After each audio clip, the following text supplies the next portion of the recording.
ಎಲ್ಲರಿಗೂ ನಮಸ್ಕಾರ ಸ್ನೇಹಿತರೆ. 2025 ಫೆಬ್ರವರಿ 12 ಬಹಳ ವಿಶೇಷವಾದ ಶಕ್ತಿಶಾಲಿ ಹುಣ್ಣಿಮೆ ಇದೆ. ಈ ಹುಣ್ಣಿಮೆ ಮುಗಿದ ನಂತರ ಈ 7 ರಾಶಿಯವರಿಗೆ ರಾಜಯೋಗ ಪ್ರಾಪ್ತಿಯಾಗುತ್ತದೆ. ಲಕ್ಷ್ಮೀ ದೇವಿಯ ಆಶೀರ್ವಾದದಿಂದ ಬಾಳು ಬಂಗಾರವಾಗಿ ಹಣದ ಹೊಳೆಯೇ ಹರಿಯುತ್ತದೆ. ಹಾಗೆ ಕುಬೇರ ದೇವನ ಸಂಪೂರ್ಣ ಆಶೀರ್ವಾದ ಸಿಗಲಿದ್ದು ಜೀವನದಲ್ಲಿ ಸುಖ, ಶಾಂತಿ, ನೆಮ್ಮದಿ, ಗೆಲ್ಲುವ ಛಲ ಹೆಚ್ಚಾಗಲಿದೆ. ಹೀಗಾಗಿ ಈ ಹುಣ್ಣಿಮೆ ದಿನ 7 ರಾಶಿಯವರ ಅದೃಷ್ಟ ಮನೆ ಬಾಗಿಲಿಗೆ ಬರಲಿದೆ. ಹಾಗಾದ್ರೆ ಆ ರಾಶಿಗಳು ಯಾವುವು, ಹಾಗೆ ಅವುಗಳಿಗೆ ಯಾವೆಲ್ಲ ರೀತಿಯ ಲಾಭಗಳು ಸಿಗಲಿವೆ ಎನ್ನುವುದನ್ನು ತಿಳಿಯೋಣ. ಅದಕ್ಕೂ ಮುಂಚೆ ನೀವಿನ್ನು ಚಾನಲ್ಗೆ ಸಬ್ಸ್ಕ್ರೈಬ್ ಆಗಿಲ್ಲ ಅಂದರೆ ಈಗಲೇ ಸಬ್ಸ್ಕ್ರೈಬ್ ಆಗಿ, ಹಾಗೆ ವಿಡಿಯೋಗೆ ಲೈಕ್ ಮಾಡಿ, ವಿಡಿಯೋ ಸ್ಕಿಪ್ ಮಾಡದೆ ಕೊನೆ ತನಕ ನೋಡಿ. ಮಕರ ರಾಶಿ. ಈ ಹುಣ್ಣಿಮೆ ಮಕರ ರಾಶಿಗೆ ಭಾರಿ ಅದೃಷ್ಟವನ್ನ ತರಲಿದೆ. ಶನಿ ಅಧಿಪತಿಯಾಗಿರುವ ಮಕರ ರಾಶಿಗೆ ಸೇರಿದ ಜನರು ಈ ಅವಧಿಯಲ್ಲಿ ಹಣಕ್ಕೆ ಸಂಬಂಧಿಸಿದ ವಿಚಾರಗಳನ್ನ ಸಾಕಷ್ಟು ಎಚ್ಚರಿಕೆಯಿಂದ ಇರುವುದು ಉತ್ತಮ. ದೊಡ್ಡ ಹಣದ ವಹಿವಾಟಿನ ಸಂದರ್ಭದಲ್ಲಿ ನಿಮ್ಮ ವಿಶ್ವಾಸ ಪಾತ್ರರ ಮಧ್ಯಸ್ಥಿಕೆಯನ್ನ ಹೊಂದಿರುವಂತೆ ಮಾಡುವುದು ಉತ್ತಮ. ಕಾಗದ ಪತ್ರಗಳಿಗೆ ಸಂಬಂಧಿಸಿದಂತಹ ಕೆಲಸಗಳ ಬಗ್ಗೆ ಈ ಅವಧಿಯಲ್ಲಿ ನೀವು ಹೆಚ್ಚು ಎಚ್ಚರಿಕೆಯಿಂದ ಇರಬೇಕಾಗುತ್ತದೆ. ಮಕರ ರಾಶಿಗೆ ಸೇರಿದ ಜನರು ತಮ್ಮ ವ್ಯಾಪಾರದಲ್ಲಿ ಸಾಕಷ್ಟು ಕಷ್ಟಗಳನ್ನು ಎದುರಿಸಬೇಕಾಗಬಹುದು. ಈ ಸಮಯದಲ್ಲಿ ನಿಮ್ಮ ಯಾವುದಾದರೂ ಕೆಲಸ ಅರ್ಧಕ್ಕೆ ನಿಲ್ಲುವ ಸಾಧ್ಯತೆ ಇದೆ. ಇದರೊಂದಿಗೆ ಮಕರ ರಾಶಿಗೆ ಸೇರಿದ ವಿದ್ಯಾರ್ಥಿಗಳ ಏಕಾಗ್ರತೆಯು ಈ ಅವಧಿಯಲ್ಲಿ ಬೇರೆ ಕಡೆ ತಿರುಗುವ ಸಂಭವವಿದೆ. ಇದರಿಂದಾಗಿ ನೀವು ಶಿಕ್ಷಣಕ್ಕೆ ಸಂಬಂಧಿಸಿದ ಕ್ಷೇತ್ರದಲ್ಲಿ ಸಾಕಷ್ಟು ಏರಿಳಿತಗಳನ್ನು ಹೊಂದುವಿರಿ. ಈ ಸಮಯದಲ್ಲಿ ಮಕರ ರಾಶಿಗೆ ಸೇರಿದ ಜನರು ನಕಾರಾತ್ಮಕವಾಗಿ ಮಾತನಾಡುವ ಪ್ರತಿಯೊಂದನ್ನು ದೂರವಿರಿಸುವುದು ಉತ್ತಮ. ಈ ಅವಧಿಯಲ್ಲಿ ಮಕರ ರಾಶಿಗೆ ಸೇರಿದ ಜನರು ಹಸಿರು ಬಣ್ಣದ ಬಟ್ಟೆಯನ್ನು ಧರಿಸಿ ಮತ್ತು ಗಣೇಶನಿಗೆ ಮೋದಕವನ್ನ ಅರ್ಪಿಸಿ. ಕುಂಭರಾಶಿ. ಈ ಹುಣ್ಣಿಮೆ ಕುಂಭರಾಶಿಗೆ ಭಾರಿ ಅದೃಷ್ಟವನ್ನ ತರಲಿದೆ. ಬುಧನು ನಿಮ್ಮ ರಾಶಿಯಿಂದ 11ನೇ ಸ್ಥಾನದಲ್ಲಿ ತನ್ನ ರಾಶಿಯನ್ನು ಬದಲಾಯಿಸಲಿದ್ದಾನೆ.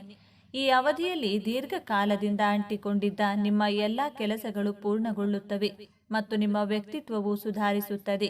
ನಿಮ್ಮ ಹಣ ಎಲ್ಲೋ ಸಿಕ್ಕಿ ಹಾಕಿಕೊಂಡಿದ್ರೆ ಈ ಅವಧಿಯಲ್ಲಿ ಅದನ್ನ ಪಡೆಯುವ ಸಾಧ್ಯತೆ ಇದೆ. ಉದ್ಯೋಗವನ್ನ ಹುಡುಕುತ್ತಿರುವ ಯುವಕರು ಸಾರಿಗೆ ಅವಧಿಯಲ್ಲಿ ಮಂಗಳಕರ ಫಲಿತಾಂಶಗಳನ್ನು ಪಡೆಯುತ್ತಾರೆ. ಇದು ನಿಮ್ಮ ವೃತ್ತಿ ಜೀವನವನ್ನ ಪ್ರಾರಂಭಿಸಲು ನಿಮಗೆ ಅವಕಾಶವನ್ನ ನೀಡುತ್ತದೆ. ನಿಮ್ಮ ಸಂಗಾತಿಯೊಂದಿಗಿನ ನಿಮ್ಮ ಸಂಬಂಧವು ಉತ್ತಮವಾಗಿರುತ್ತದೆ ಮತ್ತು ಇಬ್ಬರ ನಡುವಿನ ಉತ್ತಮ ಹೊಂದಾಣಿಕೆಯಿಂದಾಗಿ ನೀವು ಸಹ ಪರಸ್ಪರ ಮುಕ್ತವಾಗಿ ಮಾತನಾಡುತ್ತೀರಿ. ಇದು ಸಂಬಂಧವನ್ನ ಬಲಪಡಿಸುತ್ತದೆ. ಇದು ನಿಮಗೆ ಸಾಕಷ್ಟು ಲಾಭದಾಯಕವಾಗಿರಲಿದೆ. ನಿಮ್ಮ ಜೀವನದಲ್ಲಿರುವಂತಹ ಸುಖದಲ್ಲಿ ಅಭಿವೃದ್ಧಿ ಕಂಡು ಬರಲಿದೆ. ವಿಶೇಷವಾಗಿ ಹೊಸ ವರ್ಷ ಎನ್ನುವುದು ಕುಂಭರಾಶಿಯ ಜಾತಕದವರಿಗೆ ಆರ್ಥಿಕತೆಯ ವಿಚಾರದಲ್ಲಿ ಸಾಕಷ್ಟು ಲಾಭವನ್ನ ತರಲಿದೆ. ಹೊಸ ಪ್ರಾಪರ್ಟಿಯನ್ನ ಖರೀದಿ ಮಾಡುವುದಕ್ಕೆ ಅಥವಾ ಅದರಲ್ಲಿ ಹೂಡಿಕೆ ಮಾಡುವುದಕ್ಕೆ ಇದು ಹೇಳಿ ಮಾಡಿಸಿದ ಸಮಯ. ರಿಯಲ್ ಎಸ್ಟೇಟ್ ಹಾಗೂ ಪ್ರಾಪರ್ಟಿಗಳನ್ನು ಮಾರಾಟ ಹಾಕುವ, ಖರೀದಿ ಮಾಡುವಂತಹ ಕ್ಷೇತ್ರದಲ್ಲಿ ತಮ್ಮನ್ನ ತಾವು ತೊಡಗಿಸಿಕೊಂಡಿರುವವರು ಈ ಸಂದರ್ಭದಲ್ಲಿ ಕೈತುಂಬ ಸಂಪಾದನೆಯನ್ನ ಮಾಡಲಿದ್ದಾರೆ. ಈ ಸಂದರ್ಭದಲ್ಲಿ ತಂದೆ ತಾಯಿಯ ಜೊತೆಗೆ ಕೂಡ ನಿಮ್ಮ ಬಾಂಧವ್ಯ ಇನ್ನಷ್ಟು ನಿಕಟವಾಗಲಿದೆ. ಹೀಗಾಗಿ ಜೀವನದಲ್ಲಿ ಸಂತೋಷ ನೆಲೆಸಲಿದೆ. ಮೇಷರಾಶಿ. ಮೇಷರಾಶಿಯವರಿಗೆ ಈ ಹುಣ್ಣಿಮೆ ಬಹಳ ಲಾಭದಾಯಕವಾಗಿದೆ. ಬುಧಗ್ರಹವು ನಿಮ್ಮ ರಾಶಿಯಿಂದ 9ನೇ ಮನೆಯಲ್ಲಿ ಸಾಗಲಿದೆ. ಈ ಸಮಯದಲ್ಲಿ ನೀವು ನಿಮ್ಮ ಮಾತಿನ ಮೂಲಕ ಎಲ್ಲರನ್ನೂ ಆಕರ್ಷಿಸುವಿರಿ ಮತ್ತು ನಿಮ್ಮ ಸಂವಹನ ಕೌಶಲ್ಯವು ಸಹ ಬಲಗೊಳ್ಳುತ್ತದೆ.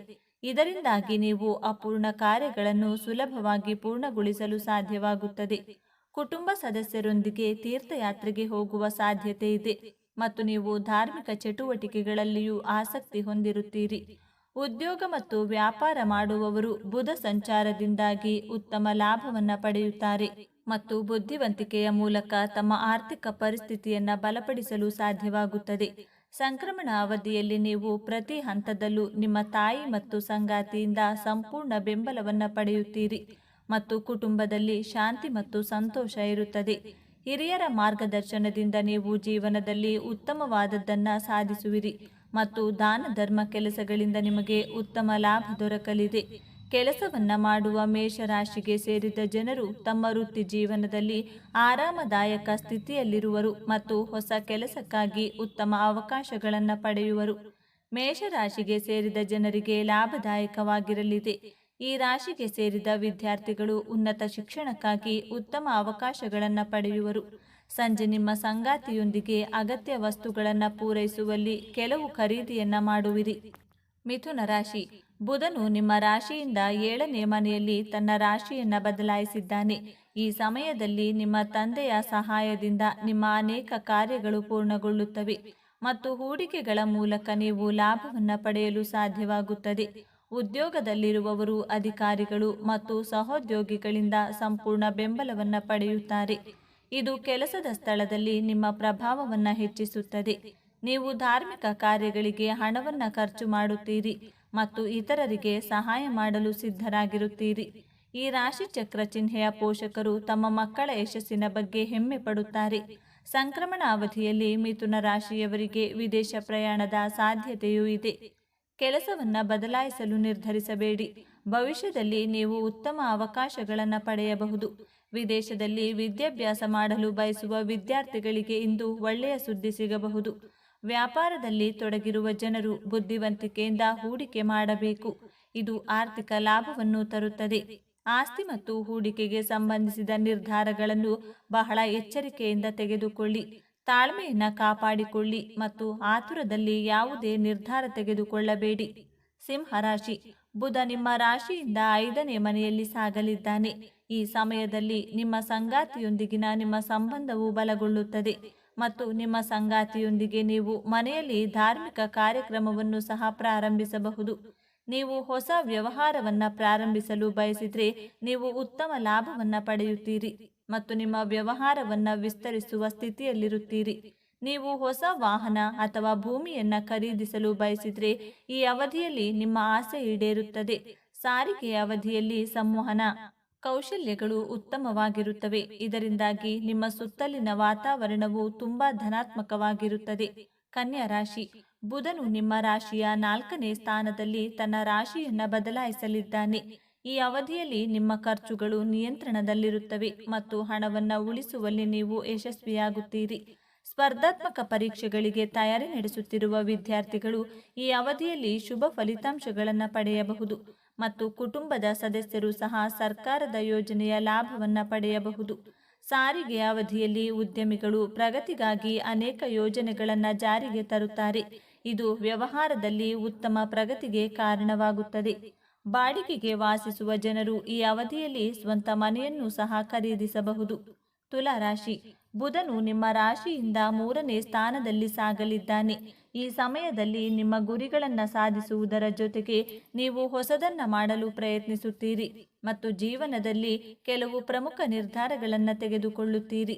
ಅದು ನಿಮ್ಮ ವೈಯಕ್ತಿಕ ಮತ್ತು ವೃತ್ತಿಪರ ಜೀವನದ ಮೇಲೆ ಸಕಾರಾತ್ಮಕ ಪರಿಣಾಮ ಬೀರುತ್ತದೆ. ಸರ್ಕಾರಿ ಉದ್ಯೋಗಿಗಳಿಗೆ ತಯಾರಿ ನಡೆಸುತ್ತಿರುವ ವಿದ್ಯಾರ್ಥಿಗಳು ಸಾರಿಗೆ ಅವಧಿಯಲ್ಲಿ ಉತ್ತಮ ಫಲಿತಾಂಶಗಳನ್ನು ಪಡೆಯುತ್ತಾರೆ. ಒಬ್ಬ ವಿಶೇಷ ವ್ಯಕ್ತಿ ಒಂಟಿ ಜನರ ಜೀವನದಲ್ಲಿ ಪ್ರವೇಶಿಸಬಹುದು. ಅವರು ಮತ್ತೆ ಮತ್ತೆ ಭೇಟಿಯಾಗಲು ಪ್ರಯತ್ನಿಸುತ್ತಾರೆ.